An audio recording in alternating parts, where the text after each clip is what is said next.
Good day, Nigerians. I greet every one of us. You know why I'm here today?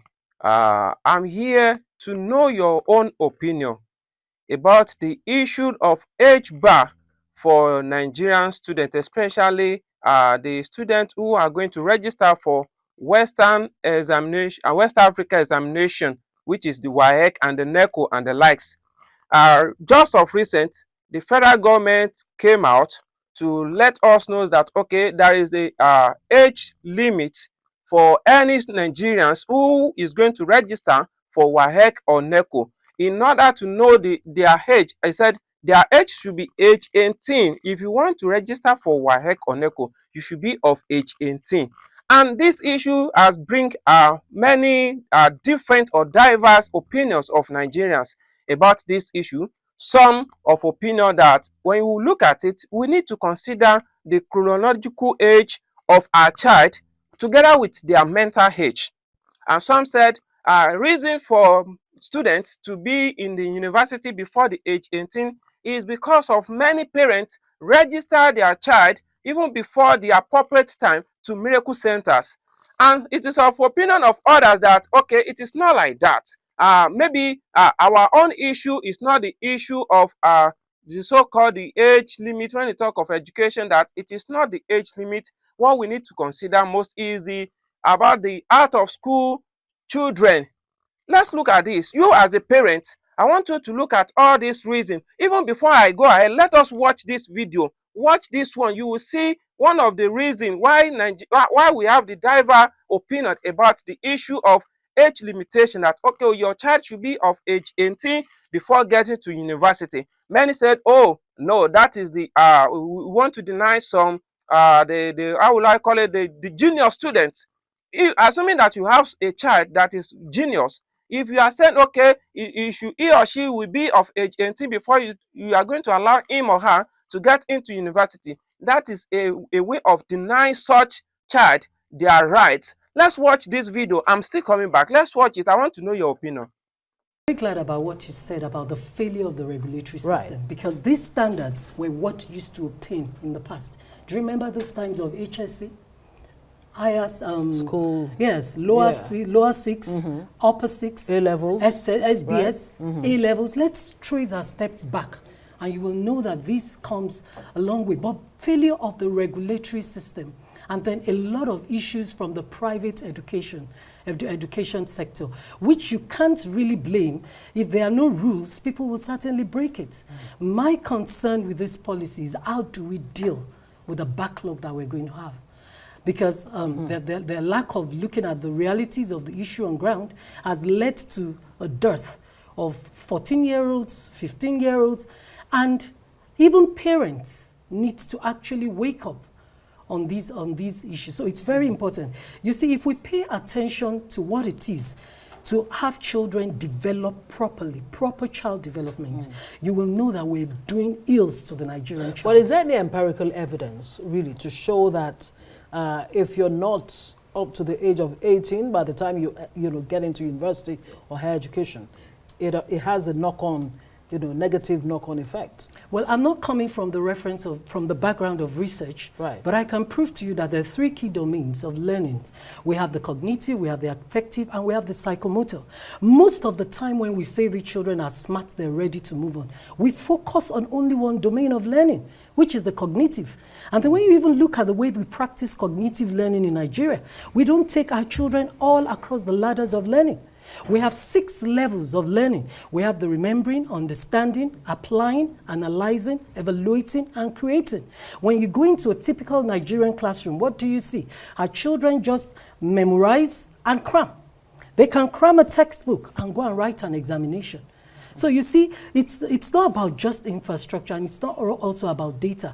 When you look at the problems we're having in the university, these underage children, the vices, the moral issues we have to deal with, the issues with drugs that we have to deal with, you will consider that it's important that we begin to look out how we do education in Nigeria. I don't know if you've taken your time since all these matters started to take a look at the practices in different countries of the world. In UK, take a look at, and that's where most You know, Nigerians are going to. That's where I have an issue. If you talk about looking at other countries, we aren't looking at other countries to develop other sectors of our national life. It is when it suits us, we point at other countries. Otherwise, when we dig in deep, I think we'll find fault in all of this. Shouldn't we be thinking of having a Nigerian system? I recall it as Julius Nyerere who came up with education for self-reliant, the Ujamaa philosophy. Shouldn't we also, instead of talking about us modeling our education style with those in Europe, create our own system, just the same way we started, education that works for us? Shouldn't that be something that we should be looking at instead of aping the West all the time? Can we just look at the way this age is spread? A child comes into primary 1 at 5 years, completes primary 1 to primary 6 at 11 years, plus the child goes to GS1, and then stays 6 years, and then that child will clock 17 in that SS3 age, in that SS3 class. So the issue here, which I wish government educated everybody on, sensitized awareness, and brought in the relevant stakeholders to be inclusive in all areas, is I think they're not educating us enough. If our children go into primary 1 at 5, if our children don't skip primary 6, if our children don't skip GS2, if our children don't leave from SS2 to go to miracle centers, they will be 17 plus on their way to university. And it solves this. So the problem is this entry age. And this is where the regulation comes in. Right. And it is this regulation that is our problem. I believe you've watched that video very well. What do you say to the point of the speaker who says that many parents register their child at the miracle center instead of us to look at the other issue? I don't want to stand as a judge here. I just want you to listen to this one. Having watching this one, I want you to watch another speaker. It doesn't make any difference. There is no advantage. We talk as if we are suffering from one form of selective amnesia. People will always say things to support whatever they think. It's their opinion. When has it become a problem that a Nigerian child is qualified to enter university so long as it's below 18? That is not the problem. Do you know what the problem is? The problem is that we have 18.3 million Nigerian children that are out of school. We don't have a minister who is filled with gusto, who is carrying out spirited moves in the media to finding solution to that. His problem, his headache, is that the Nigerian child is too brilliant, and so he has to be stifled. He has to be held down, because he has to attain a certain age before he goes to university. And then I'm happy that the respectable madam over there says she's not speaking from the standpoint of research. She doesn't have any data about whether there are miracle centers. She doesn't have data about exceptionally gifted Nigerian students that they want to deprive of their right to growth. You think the idea that a child is able to pass exams because when he's 14, the exams that adults could not pass, but he passed out at 14, you think it's because he did exam malpractice? No, it's as a result of discipline that many adults don't have. You think that age is a matter, you think that it determines maturity? People put in a whole lot of parents that we know put in a whole lot to discipline their children, whereas others don't. And then the ones who learn, who are able to express themselves, we in Africa, it's our joy to hold them down as if we hate our children. We keep on having stories, at least make recommendations that, it is proper for the children to go to school when they attain 18, but don't come and make it compulsory. Don't come and impose it. Initially, they said it was a matter of law. I asked, which law? So you have to turn the JAMB Act upside down to be able to find out that a minister can give directives. So we have agreed it's a directive. So, Honorable Minister, what is your problem? What do you have against Nigerian students or children if they they are brilliant enough. Madam, again, I ask you in more pointed terms, which miracle centers produce children? Miracle centers are for people who have failed, mainly adults. We are dealing with a situation where our girls don't go to school, but they can be married off on underage, and our boys are more interested in business, incubation, and they don't go to school. We're dealing with real issues, and then you are telling me that Nigerian children should be held down. You keep mentioning other countries that they have a minimum. Look, if you mention countries, please say it in wholesome terms. The point is that it is recommended that a child goes to school at a certain age, but if there are exceptions to it, and it is with the children pass exams in very exceptional terms. Don't forget that we are in this country, and the legal minimum for entry into university in this country for a very long time has been 16 years. It was changed when the federal government adopted the 6334 system, and the idea was to de-emphasize the white-collar jobs so that persons who graduate from JS3 can go and do vocational work, not necessarily because there was anything wrong for a 16-year-old to get into school. Why do we deceive ourselves? And we always do these things in a politically correct manner. We have something else in our mind, but we come and say, oh, it is a matter of law. It's no longer a matter of law. It's a matter of preference that we are against our children. Please, I will recommend very strongly to the Honorable Minister to listen to the highly respected Afe Babalola SAN in his article in the Tribune, where with a lot of wisdom, advising the federal government not to go too far. Look at ASU. ASU is now cherry picking and being politically correct. One way they will say, oh, we need university autonomy. We should determine the fate of how our university, the standards of how our university should operate. So